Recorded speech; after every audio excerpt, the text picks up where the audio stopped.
Hi, hello once again. Cathar Love 83, Dangers of Catharism. We'll worry when there's the danger out and about. I suppose if one becomes a Cathar, one becomes more of a danger to others rather than oneself. A danger in the respect that a lot of people don't like people who think for themselves, and and so that is that can be dangerous when people actually look at things, evaluate and decide based on their life experience and what they know is ethically best. So they say there's none so dangerous as one who actually thinks for himself and acts upon that information. But I just went through a process then. It's called the, if you want to call it the intelligence process, which is collection, collation, evaluation and dissemination, and which that is, it's just like weather stations. You collect all this information about whatever it is you want to collect, in this case the weather, from this point, that point, different parts of the country and the world, and you see, so you collect it, you put it down there and you collate it. Oh, this area goes with that and that area goes with this and this information goes with that, and you put it all in the correct sequence where it should go and how they connect, and you put these connections together and then you evaluate it. Oh, that's the winds are coming from here, and the snow is from here, and there's a high and there's a low, and they're taking all this and they're evaluating it, and they evaluate it, and it's called intelligence. So information that has been evaluated and decided upon is intelligence, be it army or otherwise. And then that has to be disseminated, and with intelligence, of course, it's disseminated means it goes to the right person at the right time, and not to other people. It's on a need-to-know basis. That person needs to know, and he needs to know it now. The rest of the people don't know what's going on. So that's dissemination. That information is disseminated, and that's not a bad way. That process is not a bad way of looking at information, because this era of information is everywhere. My God, Google. There's very few things that you Google or that you don't get some information on. It may not necessarily be correct, and it may not necessarily be totally correct, but at least that information is there. It's an amazing time, and of course this is the reason why Catharism has arrived at this time, because Guillaume de Balabas, when he was burnt to death, his prophecy was that we will return in 700 years. Before the people were burnt in Montsegur, they also said we will return in 700 years, and this is that period of 700 years.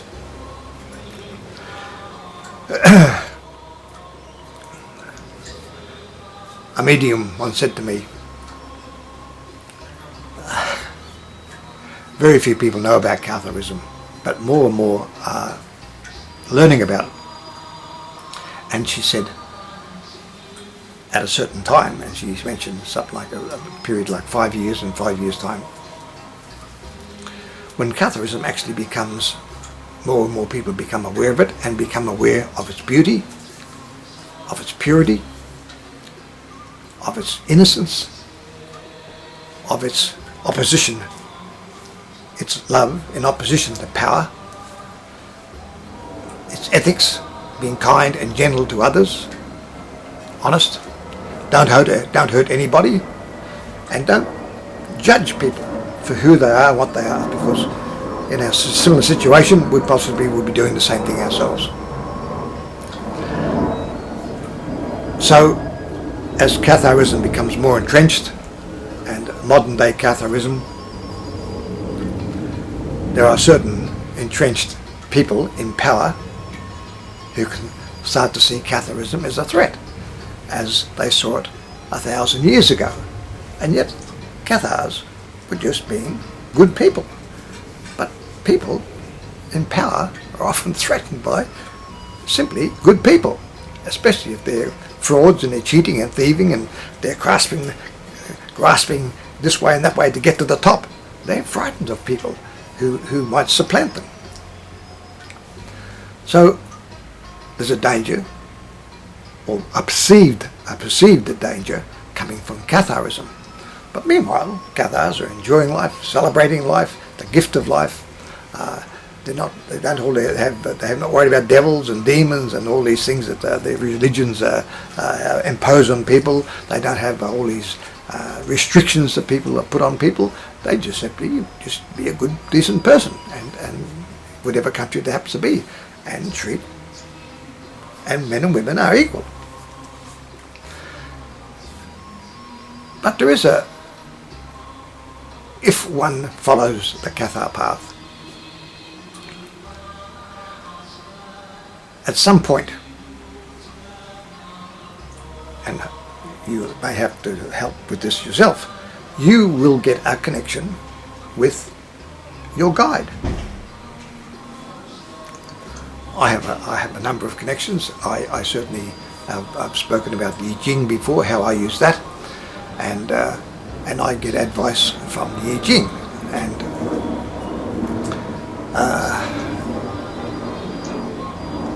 but what actually happens, Catharism is also a process, and it's an evolving process. And as we go down the Cathar path, things that we do gain are peace of mind, tranquility of soul, because you realise that you have a guide. You realise that this is not the end. No matter what happens, we will be reincarnated. We are already reincarnated with the summation of all our past lives. So you've got this inner tranquility, this inner knowing, gnosis. And this is good, because not many people have peace of mind. They're worried about this, they're scared about that, and what if this happens, and what if that happens? Whereas the more you become into Catharism, the more you go with the flow. You allow life to give it its various highs and lows, and you accept the highs and you accept the lows, because we're going to have highs and lows. But once you realise that you have a guide, and your guide is there for your physical as well as your spiritual goodness. Now, I don't know. I have a connection through the I Ching. Some years ago, I actually used to have a voice. My guide spoke to me. This went on for about 10 years. But it comes to a point, and the thing is, do we call this a danger or not? Because we go in cycles, and at some point, if you're along the Cathar path, you can feel as if you're abandoned, because in my case, my guide doesn't talk to me anymore. But it seems as though nothing's happening. Before, there were all various things that were happening around you. You might have become somewhat clairvoyant or psychic or something, and suddenly that power seems to be withdrawn from you, and you don't know the reason. But you have to understand that things come in cycles, and as you evolve and come to another stage, there are periods when it appears nothing is happening, and one can fall into become depressed. One has to know, and as stated in the Cathar dialogues and the Cathar codex, if you've read them, and I hope that you do, because there's sound advice in there, and especially if you're seriously interested in investigating or following the Cathar path. And it just seemed as though you're abandoned. But what is happening is, you can call it a dark night of the soul, if you like. But this is a changeover period. Now, this can go on for a year. It can go on 1 to 2 years. It's going to depend on the person. But it won't go on for you any more than it's necessary, or for me. But those periods of time might be different. And so as Henri de Boer said, and he stated in the dialogues and in the codex, when you think the least is happening, this is when the most is happening. Changeovers. This is when your soul, your inner soul, is being elevated or evolved to another level, another spiritual and mystical level. But it can be hard going. So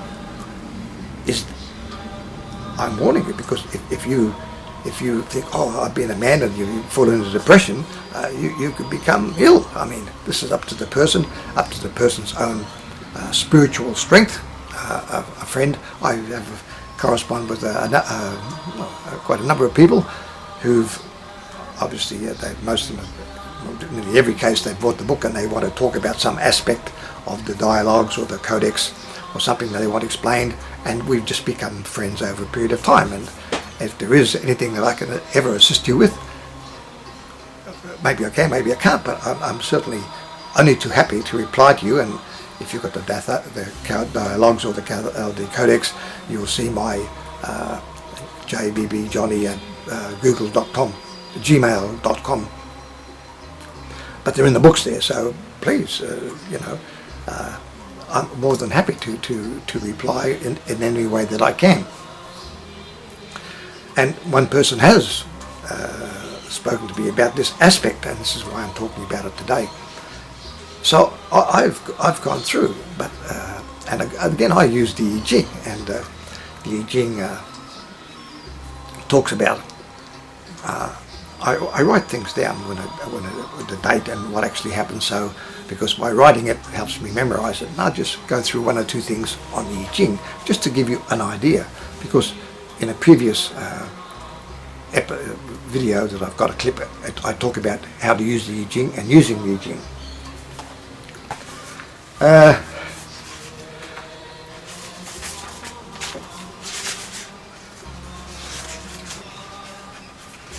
It can go along, and I can get a thing like easy progress.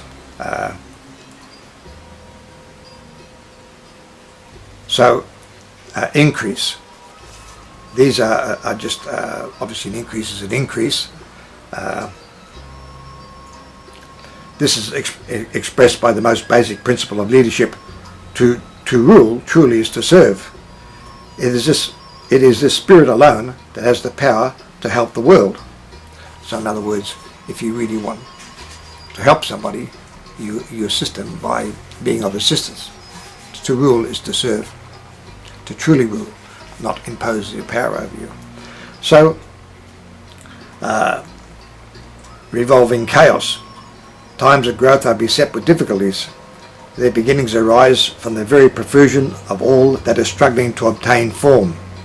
Everything is in motion, but in spite of danger, there is prospect of success. So even though it's telling me that there's a bit of chaos around me, which there was at the time, it's saying this is the way it is at the moment, but there is, within this, there is a prospect of success. So my guide has given me this information, and when I get it, it relates to a period. And I don't do I Ching all the time, but I'll have this little voice, do I Ching. Oh, okay. I'll hear it once or twice. Oh, okay, then I'll go and do it. But I didn't do it for a long time, and now it's happening.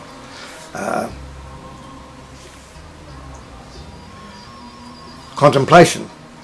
This hexagram has a double meaning. It means both contemplation, seeing, and also being seen, in the sense of being an example. So it's like it's really saying you should walk like you talk. So I've got this obstruction again. So this is this problem I've had, and but then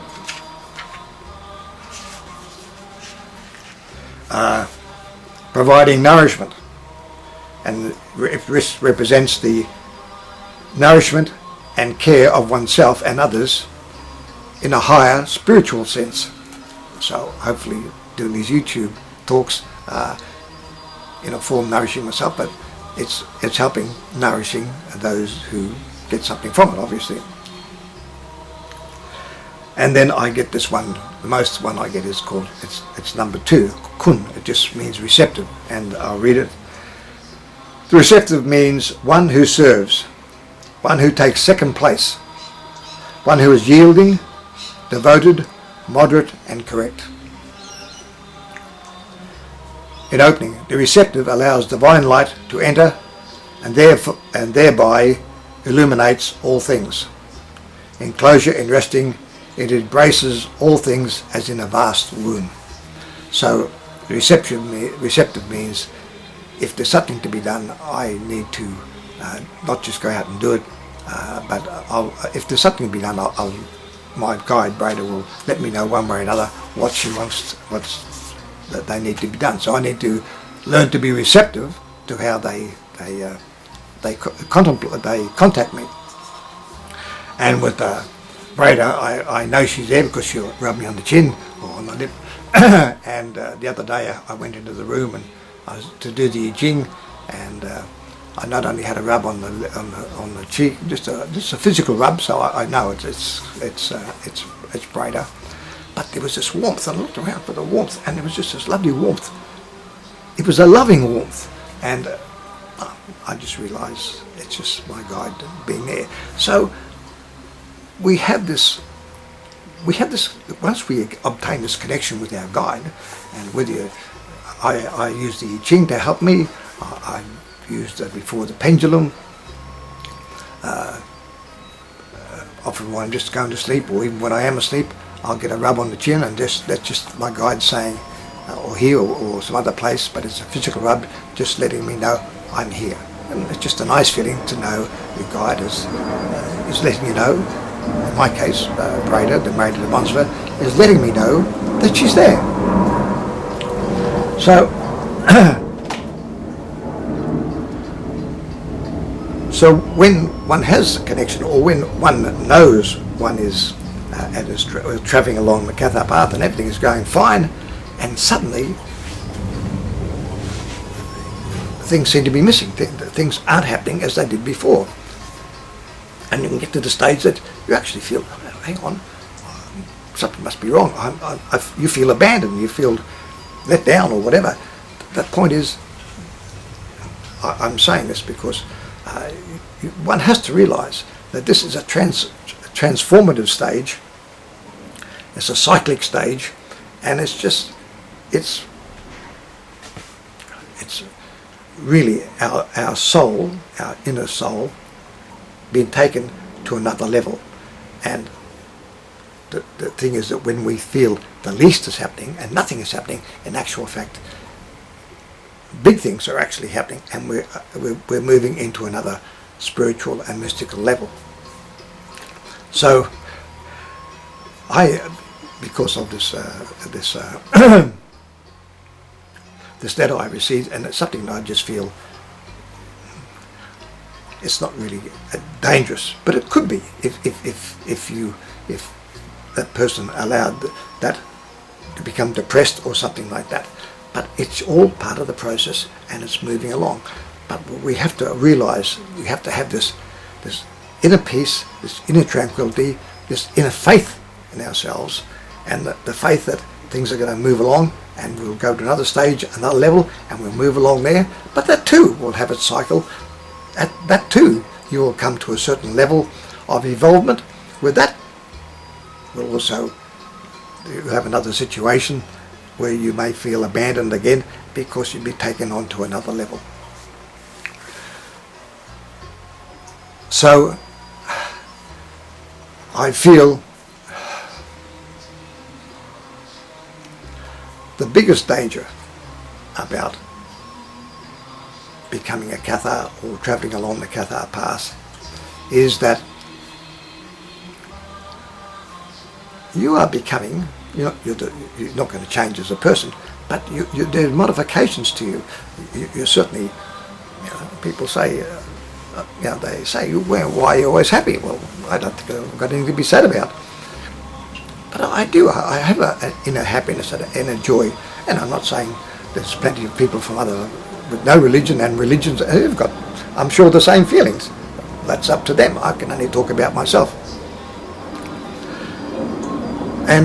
But I know the feeling, that feeling of being left alone and feeling as if you're abandoned, but I had also this knowledge that internally things are happening and things are changing and things will move on to another level.